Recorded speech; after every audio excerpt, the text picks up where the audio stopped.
దేశ సైనిక, నిన్ను చూసి దేశం గర్వపడుతుంది.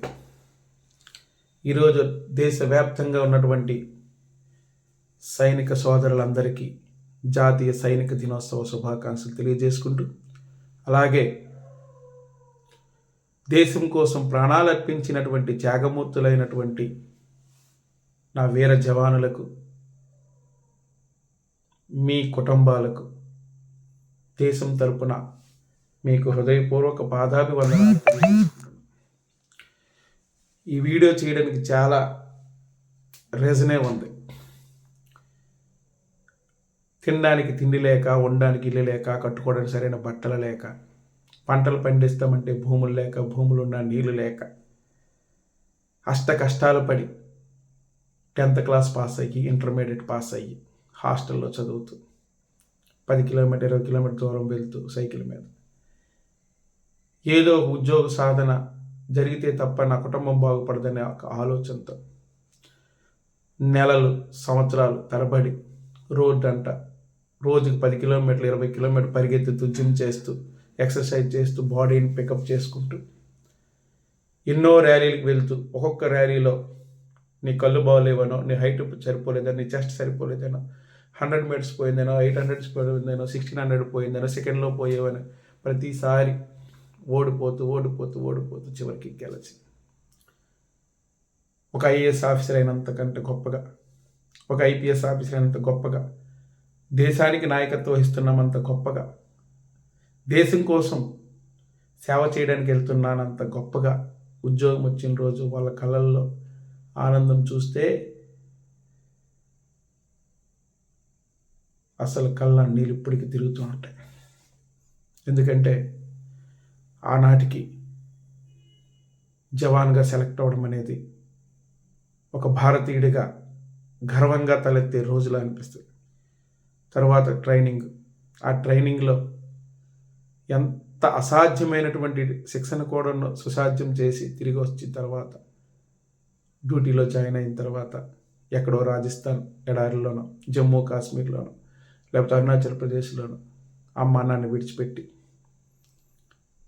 కొన్ని సంవత్సరాల పాటు అక్కడ ఉద్యోగం చేసి అడవుల్లోనో, అరణ్యాల్లోనో, ఎడారుల్లోనో చేస్తూ ఎండకి ఎండిపోయి, వానకు తడిసిపోయి, చలికి గజగజలాడి యుద్ధాల్లో పాల్గొని ప్రాణత్యాగాలు చేసినటువంటి సైనికులందరికీ, అలాగే పెళ్ళైన తర్వాత పెళ్ళైన 2వ రోజే ఎంతోమంది మళ్ళీ డ్యూటీలో జాయిన్ అయిపోయి మళ్ళీ సంవత్సరానికి 6 నెలలకు వచ్చి భార్యను దూరంగా ఉండి, పిల్లలు అయినాక పిల్లలకు దూరం అయ్యి, అమ్మ నాన్నకు బాగోలేకపోతే చూడలేని పరిస్థితి, భార్యకి బాగోలేకపోతే రాలేని పరిస్థితి, పిల్లలకు జ్వరం వచ్చినా సరే తెలిసి బాధపడమే తప్ప రాలేనటువంటి పరిస్థితి. అయినా సరే నా దేశం గొప్పదని చెబుతూ దేశం కోసం పోరాటం చేసి ఉద్యోగం చేస్తున్నటువంటి ఉపాధ్యాయులందరికీ మీకు ఈ సందర్భంగా మరొకసారి చెప్తున్నా, వాళ్ళ కష్టంతో పోలిస్తే మన కష్టం ఎంత? బాధ్యత గల భారతీయులందరికీ నేను చెప్తున్నా, సైనికులతో పోలిస్తే మన కష్టం ఎంత? సామాన్య ప్రజానీకానికి కూడా ఈ సందర్భంగా మీకు చెప్తున్నా, వాళ్ళ త్యాగం ముందు మన త్యాగం ఎంత? రీసెంట్గా నా పర్సనల్ విషయమే నేను చెప్తున్నా. ఆగస్టు 19వ తారీఖు మా నాన్నగారు చిన్న హార్ట్ అటాక్ వచ్చింది. కరెక్ట్గా మా తమ్ముడు ఆర్మీ 4 రోజుల ముందే వచ్చాడు. ఇలాగ హాస్పిటల్ నుంచి ఇంటికి వెళ్ళాము. ఇంకా ట్రీట్మెంట్ అవ్వలేదు, పూర్తి స్థాయిలో కోలుకోలేదు. అయినా తప్పనిసరి పరిస్థితి డ్యూటీకి వెళ్ళాల్సి వచ్చింది. మళ్ళీ ఒక 4 రోజులు అయితే 5 రోజులు సెలవు వస్తే 5 రోజులు నాన్న కోసమని వచ్చాడు. 5 రోజులే చూసే భాగ్యం వచ్చింది. ఒక చిన్న పిల్లలు, భార్య, నాన్న, మేము ఎలాగ పక్కన పెట్టినారు. కరెక్ట్గా నవంబర్ 29 మా నాన్నగారు చనిపోయారు. 27వ తారీఖు ముందు రోజు అనుకోకుండా 10 రోజులు సెలవుకి వచ్చా. అది కూడా లెబనాన్ తను వెళ్ళిపోతూ ఓ 10 రోజులు గ్యాప్ వస్తే నాన్నకి చూద్దామని వచ్చాను. కరెక్ట్గా వచ్చిన 2 రోజులు మా నాన్నగారికి హార్ట్ అటాక్ వచ్చిన పేరు చేతుల్లో. ఈ విషయం మీకు ఎందుకు చెప్తున్నానంటే, మళ్ళీ వాళ్ళ కమాండర్కి ఫోన్ చేస్తే 9వ తారీఖు వరకు, అంటే డిసెంబర్ 9వ తారీఖు వరకు సెలవు ఇచ్చారు. ఆ రోజే దినకార్యం చేసాము. ఆ రోజే ఫ్లైట్ ఎక్కాల్సిన పరిస్థితి.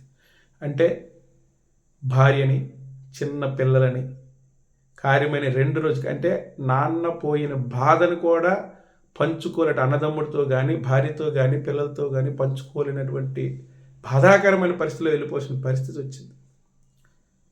అలాగే కొన్ని చెప్తుంటే వింటుంటాను. అన్నయ్య పక్కనే ఆ క్యాబులో అందరూ కూడా దొరికిపోయారు, టెర్రరిస్టులకి అందరూ చనిపోయారు. అన్నయ్య పులి వచ్చింది మంచు పక్కన ఉన్నప్పుడు, జస్ట్ మిస్ అయిపోయాను. అన్నయ్య పాము వచ్చింది, పాము మిస్ అయిపోయాను.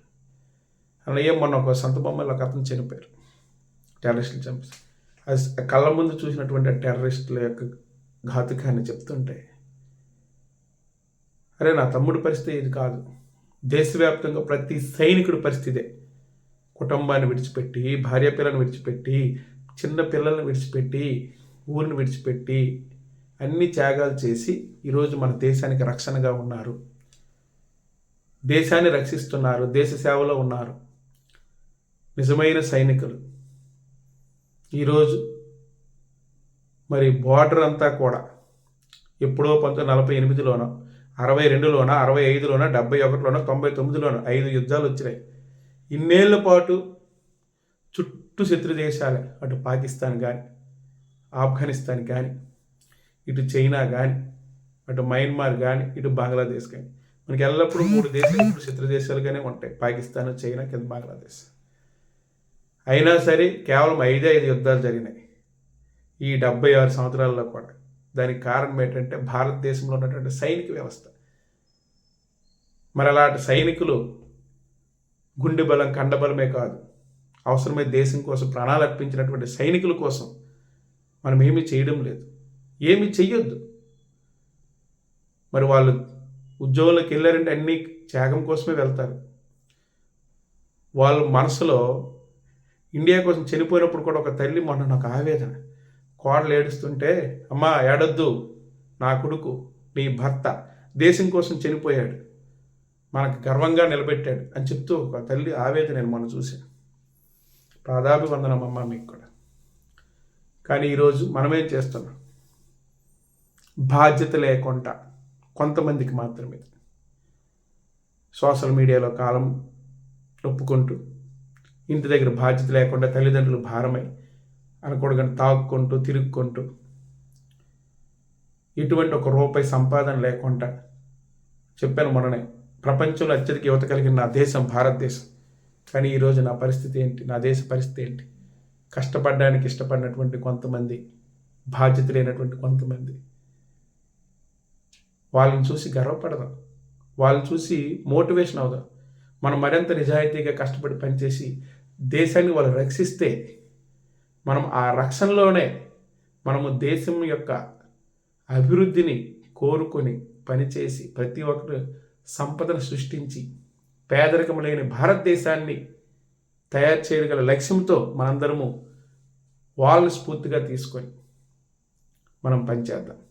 కాబట్టి మరొకసారి వాళ్ళ త్యాగాలకు,